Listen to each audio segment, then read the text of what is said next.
أعوذ بالله من الشيطان الرجيم. بسم الله الرحمن الرحيم. يا أيها المزمل قم الليل إلا قليلا نصفه أو انقص منه قليلا أو زد عليه ورتل القرآن ترتيلا إنا سنلقي عليك قولا ثقيلا إن ناشئة الليل هي أشد وطئا وأقوم قيلا إن لك في النهار سبحا طويلا واذكر اسم ربك وتبتل إليه تبتيلا رب المشرق والمغرب لا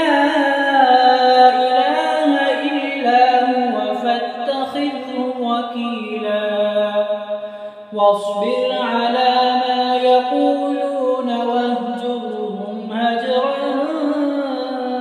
جميلا وذرني والمكذبين أولي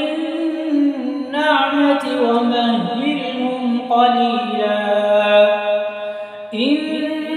لدينا أنكالا وجحيما وطعاما ذا غصة وعذابا أليما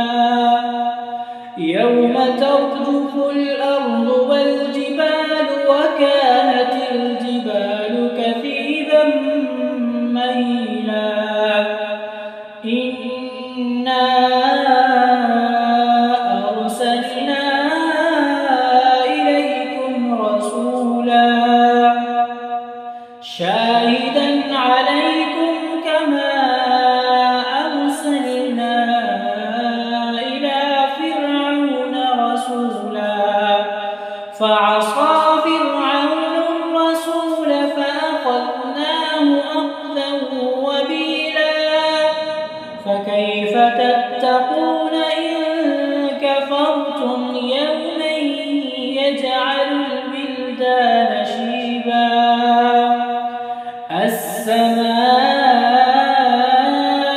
السماء منفطر به كان وعده مفعولا إن هذه تذكرة فمن شاء اتخذ إلى ربه سبيلا إن ربك يعلم أنك تقوم أدنى من ثلثي الليل ونصفه وثلثه وطائفة من الذين معك والله يقدر الليل والنهار علم أن لن